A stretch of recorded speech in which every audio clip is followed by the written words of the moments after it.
All right. What's up? What's up, y'all? Trying to get this thing together here. Hold on. Good morning. Good morning. It's different on my laptop.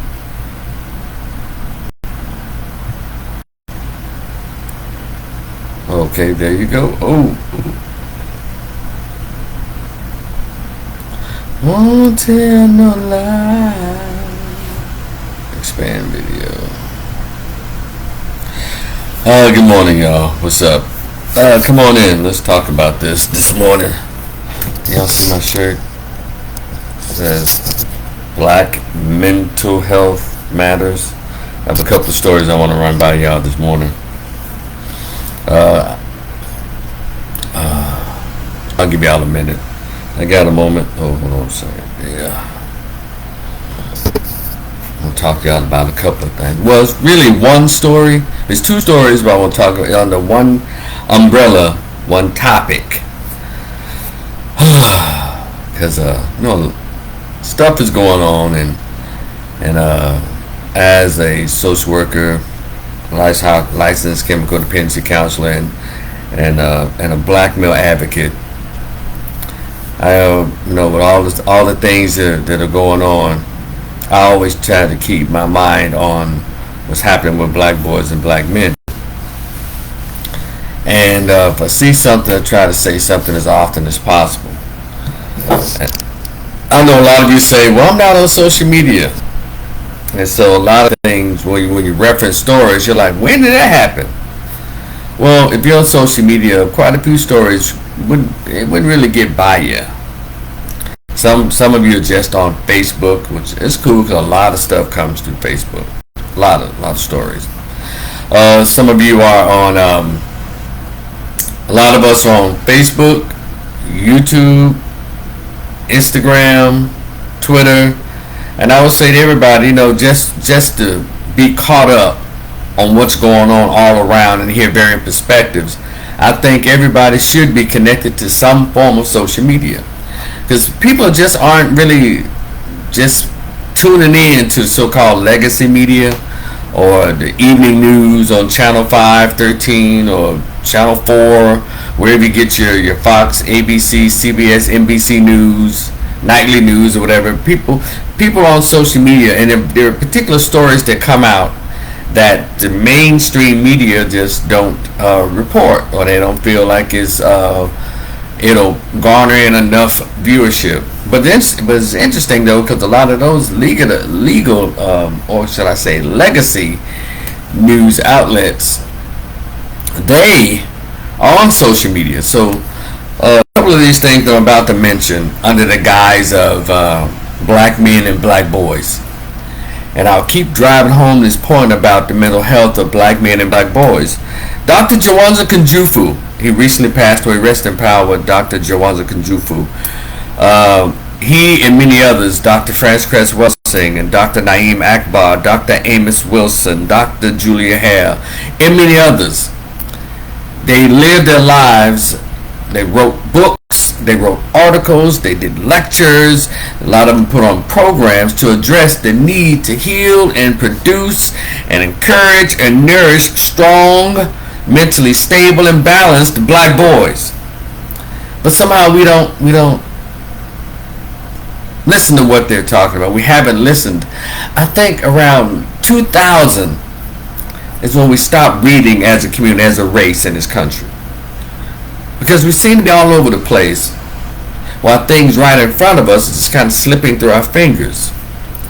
And I don't care what anyone says, in this age of the empowerment of women, the empowerment of girls, you cannot have a stable, well-balanced, and protected society without healthy, strong boys that grow up to healthy, strong men, which makes for better husbands should your daughter decide to want to grow up to marry a man. But in these days, America has gotten so left-leaning and so weird that even the word marriage creates just all kinds of outrage.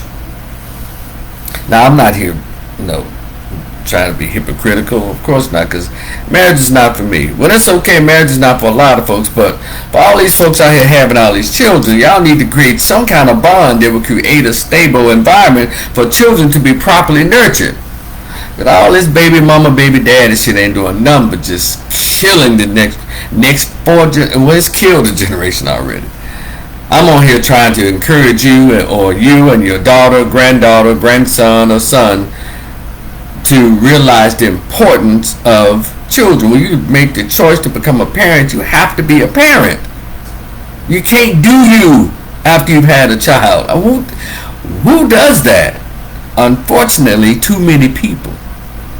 You still worry about yourself after you've participated in creating a child, and then the woman decides to go ahead and push the child out without his or her permission, and you bring into the most ungodly situations and expect that child to grow up and have good sense.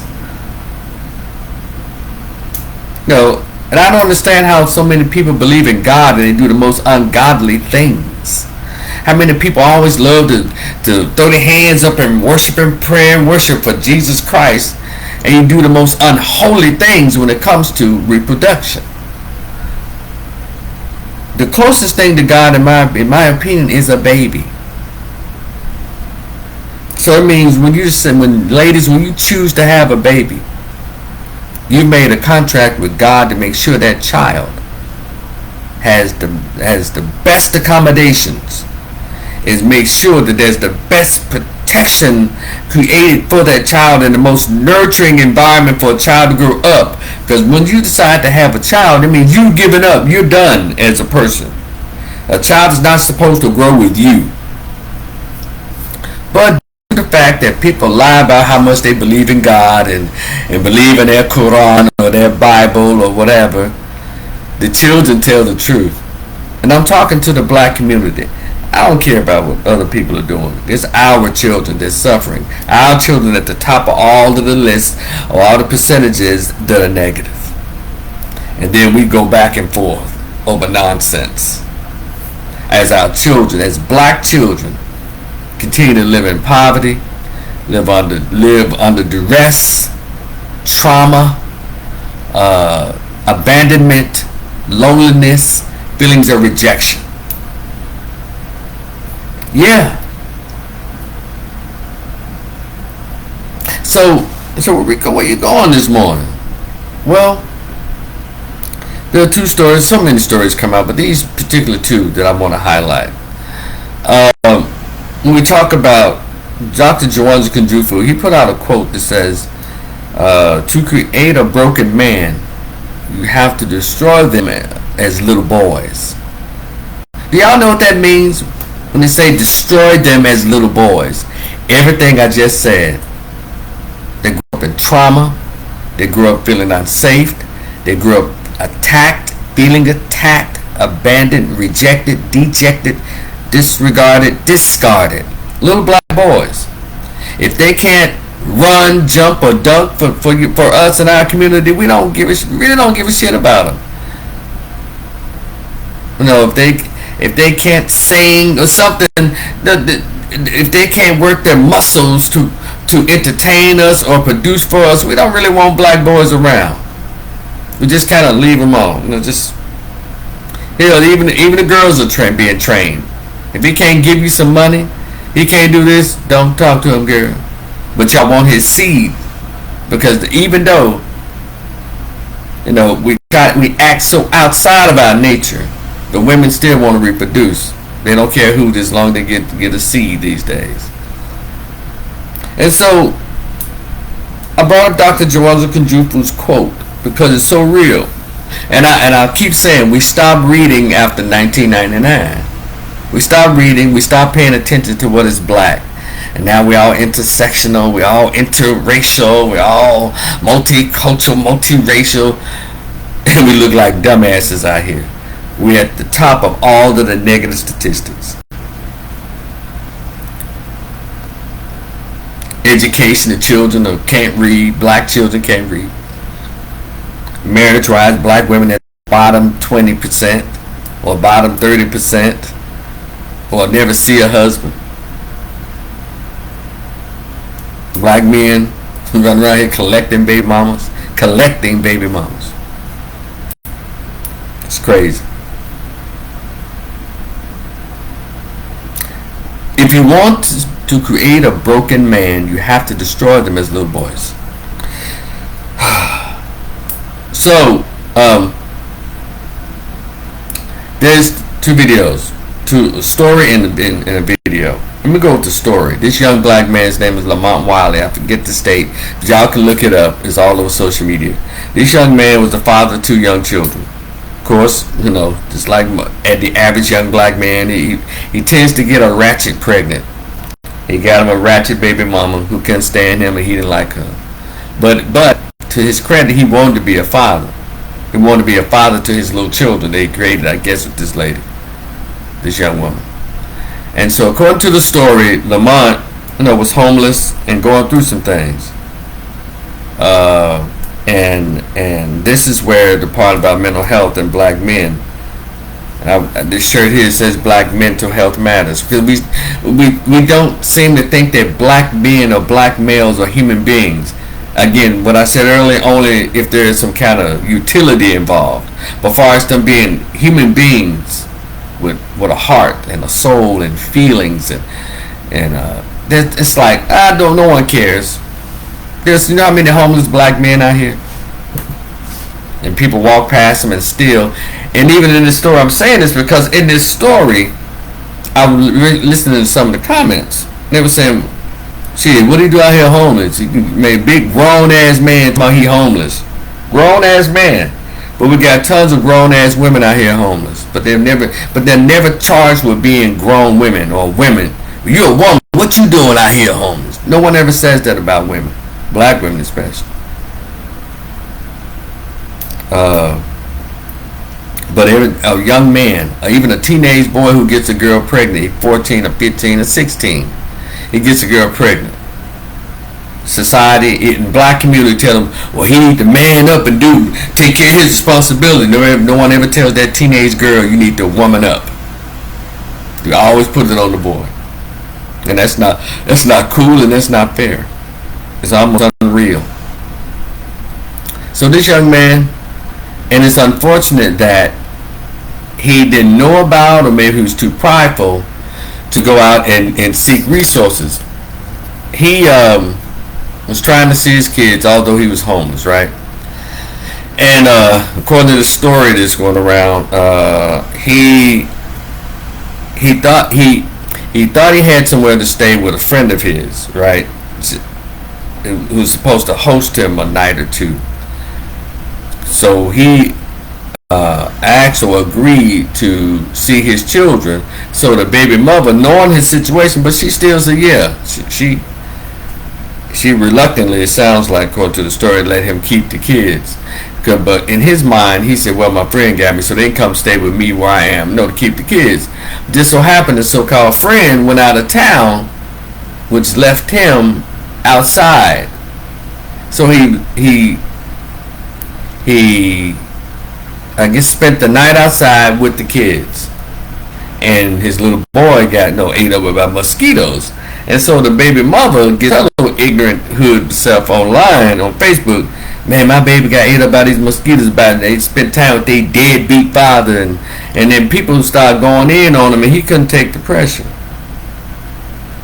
And he put out a last tweet, says to his children, called their name, said, "Daddy loves you," and reportedly, took his life. And I kind of have a problem with that. Suicide should never be an option. My thing is, and I've heard people say, man, suicide is so selfish. And as one who's worked in mental health for years, substance abuse, co-occurring disorders for years, I understand. And one who has suffered and now successfully manages depression even to the lowest point, I understand what that is. And that's probably why I got into the field, to help those, to be able to manage depression feelings and try to help them to come up out of that depth. Because once this takes over and it gets really, really deep, it's like you can't hear anything, you can't hear anybody, you don't know any other way. And that's when someone has got into the chronic stage of it, when they can't move or they're not inspired. They want everything, just room to be black when they go to bed at night. Even in the daytime, they want the blinds closed. I mean, it goes there, and you're not thinking straight. And so I get it, but you would think that by him trying to be a father and his two little children really depended on him, you would think that he would thought past that. Because I tell y'all earlier, when you decide to have children, it's not about you, how you feel. It's about those children. Because one thing about it, to the little young brother, I just thought that wasn't a good choice to make. It wasn't a fair choice to make, because you're trying to see your children, but you made a choice to make sure you permanently don't see them. That's the part I'm still kind of grappling with now. You're trying to see them by any means necessary. I understand how disappointment can hit you, how it can hit you. I promise I understand the whole depression thing. I do. But again, we're going to have to recognize that children are they're not just, accessories. They're real people. And they don't know any better. Little toddlers, 2 or 3 years old, 4 or 5. No, babies, they don't know any better. All they know is you. You can't make decisions that will traumatize or forever impact their lives. As I say, I guess so traumatically. You can't do that. And I didn't particularly care for his choice. Then you have to look at it in a broader sense. Of course the mother ain't worth a damn. Because had there been a woman out there and the kids, somebody would have scooped out like, what you doing out here with these kids? A man is always expected to be a man. I don't care what's going on. Even if his house is on fire, he better, and it's closing in. Somehow he still got to be a man. He better not scream he better not scream, if the fire is burning him on his ass. He better not scream. Or if he's screaming, someone like, damn, dude, all you have to do is jump your ass through the window. What you screaming for?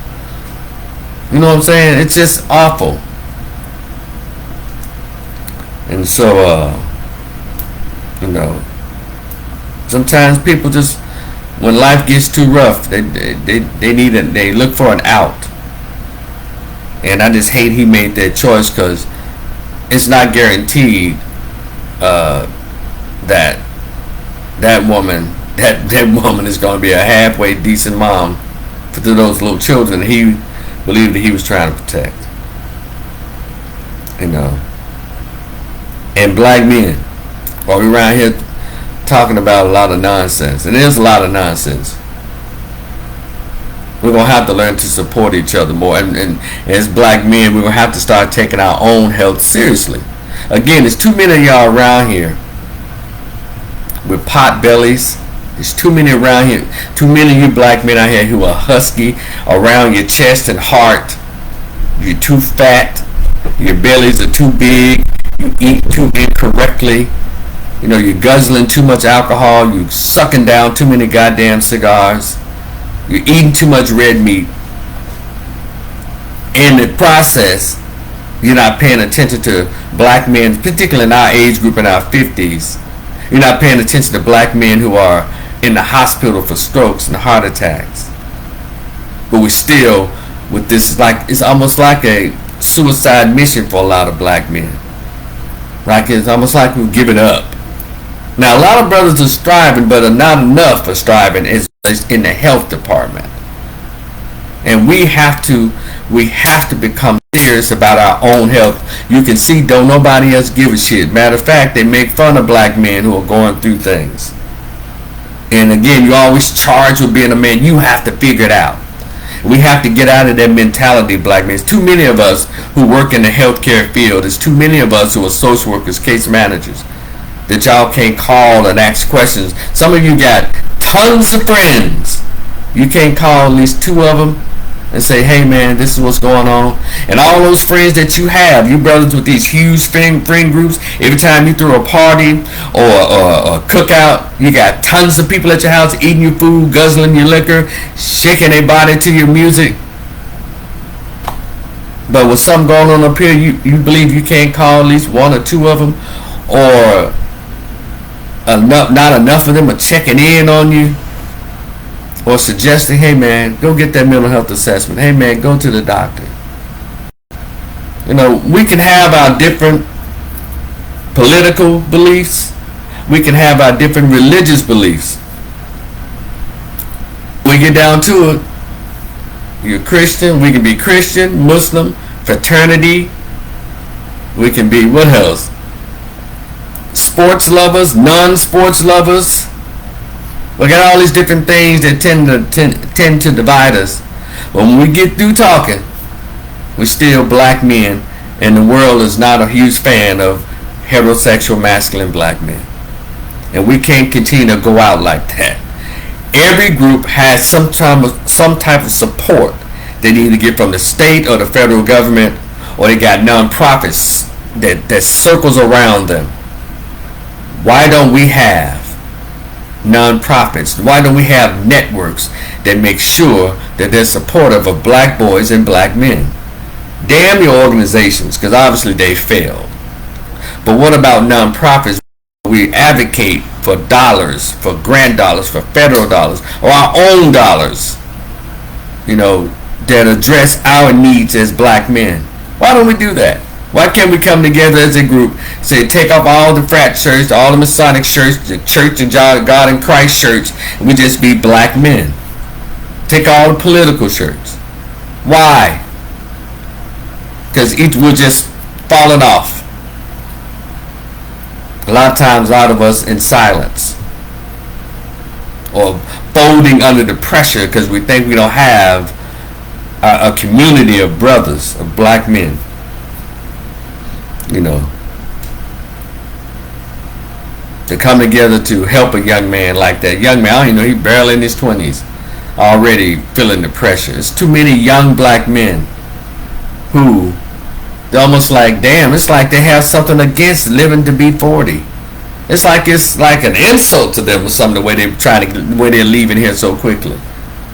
If you want to create broken men, you destroy them as little boys. We're going to have to work on this. I'm just saying it. Black mental health should matter to us as black men.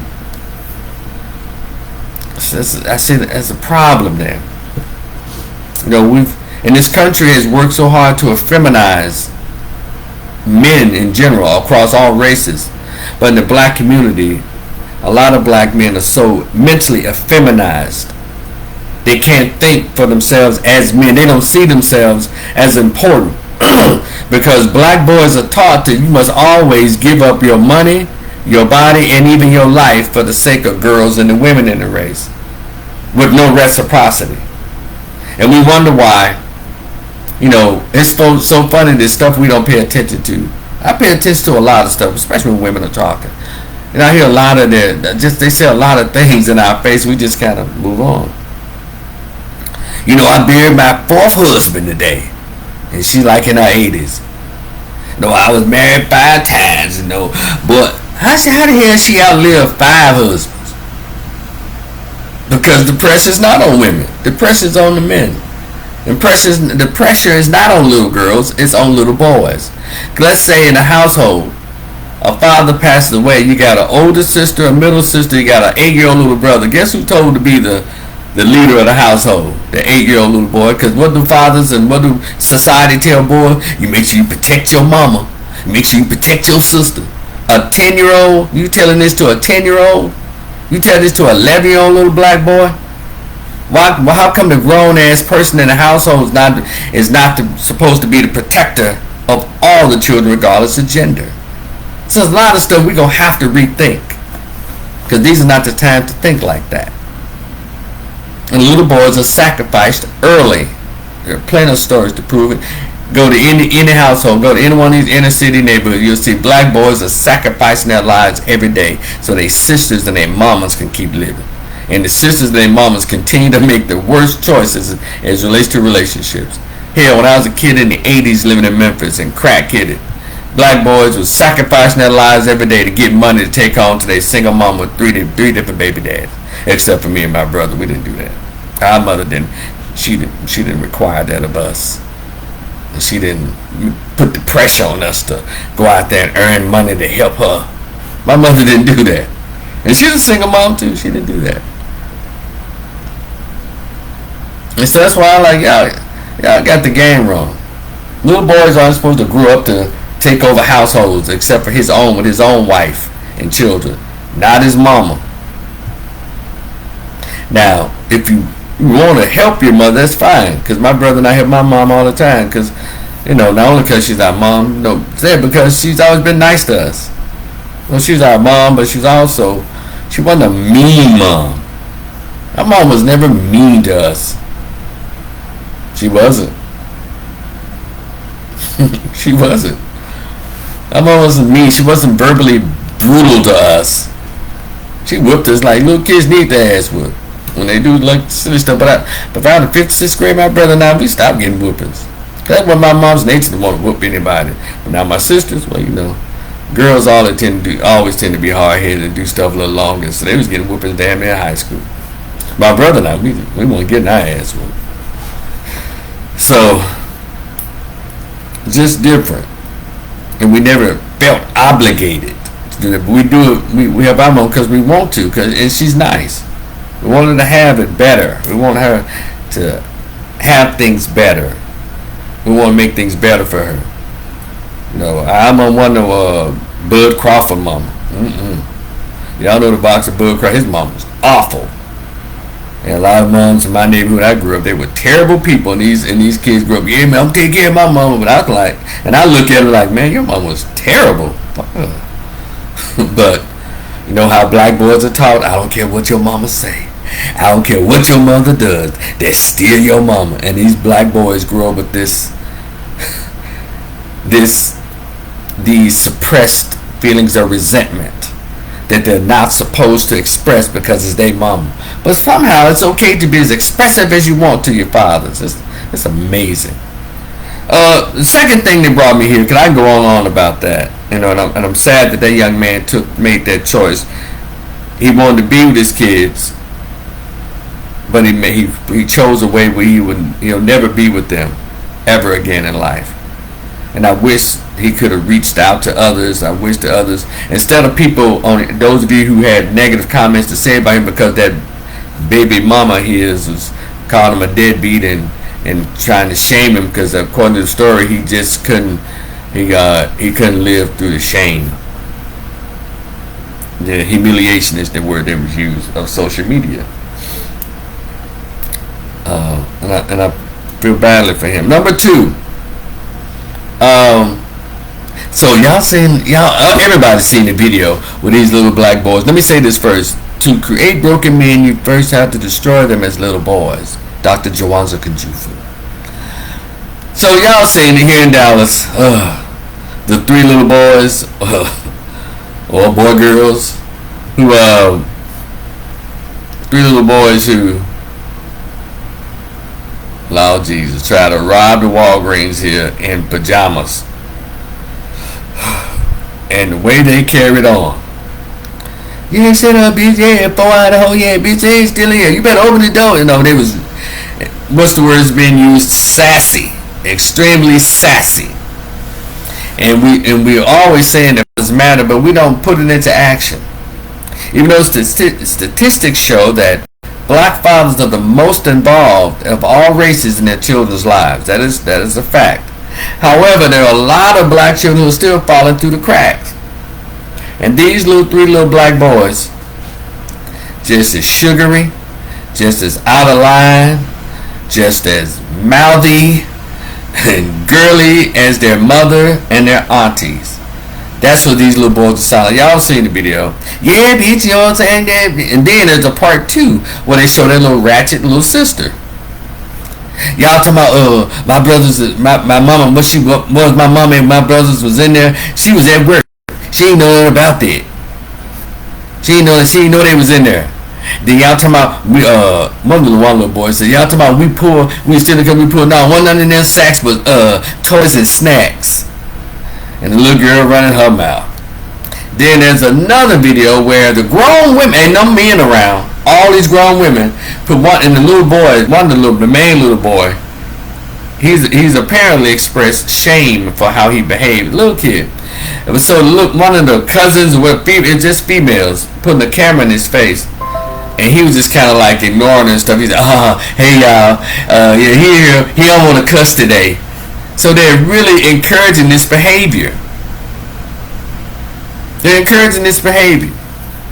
And so the next 5 years or so, if it's that long, when they're behind bars or under their own headstones in somebody's grave or cemetery, all of a sudden, y'all have to do that to my baby.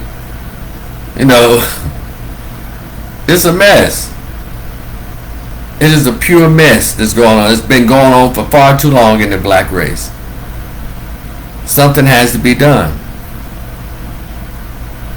And there are too many policies that encourage this behavior in women. Having these children without fathers. Getting pregnant out of wedlock and having these children. And then you got all these programs and these feminists and these weirdo liberals. It's like, yeah, a woman can raise a successful child. A woman can do it herself. Okay, maybe you had one child and 3 mentors for the boy. That could happen. But you got 3 kids by 4 different baby daddies, and you at work 12 hours a day. Nobody's watching these children. Ma'am, you finna raise a fool. And it is a fact. Not all, but most. And those boys right there, traumatized. Little black boys grew up in trauma when they're raised by these women. These women are masculine and loud and hard and angry and bitter, mad at the world. So automatically they take it out on children, particularly the boys, especially if they hate their fathers. The men who they volunteer to lay down with and spread their legs for. Not only that, unprotected, and not only that, decide to deliver a baby by a man. She can't stand. Isn't that something? And there's a video, and we've all made all the comments about this. And we encourage this behavior. Too many of us in the black community, in the lower segment of the black community, encourage this ignorant, low-class hood behavior. And what's more, you have white corporate America funding this kind of behavior through music, through movies, through TV shows. So white America loves it. Loves funding the crash out of black America. Loves doing it. Loves it. And we just eat it up for a paycheck, regardless of what the ramifications are. And we're going to have to do better. We're going to have to do better. We're going to have to do better. Ladies, y'all going to have to do better. You can't continue to have these children, particularly black boys, without a father. And then you get your ass online. Well, my child needs a mentor. These black men need to step up for these boys. No. Your mentor is the man who you spread your legs for, ma'am. That should be your child's mentor. It's got so bad that Barack Obama had the nerve to say that black boys need gays to teach them empathy and sympathy. He don't even... That's a whole nother video. And there's a video out of my hometown of Memphis, Tennessee, where this obviously delusional, demented, beastly, violent stud of an old woman cussing out this black male in this Walmart, threatening him, this threatening language. Then all of a sudden she played victim. This young man, to his credit, he behaved very well. He didn't get loud. He didn't get irate. He just, he was very calm. And she was, just acting a plum fool. Threw her pictures at him and accused him of talking about her mother when she talked about his mom. He didn't say anything about her mom. My mama dead, mother lover. Okay. That's the way you pay tribute to her passing, man, by acting a clown in the public and verbally assaulting and physically assaulting a young black man at work who's doing an honest day's work, and you bring your ignorant, undiagnosed, probably got a diagnosis, the helper just won't take her medicine. Because too many of us in the black community who have been allowed to operate and function in social settings undiagnosed. This behavior is not by accident. That woman acted a fool and called him the ugliest racial slur that you can call a black person, and yelled it with such fervor, such vigor, such anger. No, I don't care what's wrong with her. All I know is she's out of line. She was out of line. And luckily, most, over 90% of social media agrees with me. That lady's out of line. And they said kudos to that young man. That's the stuff that black boys have to go through in the black community. Sure, we talk about the greatest society. Hell, greatest society is what it is. We got to contend with that, and we got to deal with the hatred in our own community by the women and the girls. Not all, but too many, y'all. So don't act like I'm talking about everybody in the race. But we're going to have to address this. There are a lot of young men who are really trying to bubble through and struggle through. Because they came under the matriarchy of a bunch of mean women, hateful women, bitter women. And when they see the black boys, young black men and older black men, they just, I hate them. Because of choices they made with their own bodies. But anyway, I didn't want to hold y'all too long. I just wanted to share that. Black mental health matters. If you want to create a broken man, you have to destroy them as little boys. It's your man Rico. Y'all be cool. We'll talk again in the future. Alright, y'all. Oh, sorry, I just went down there quick. Alright, y'all be cool. Peace.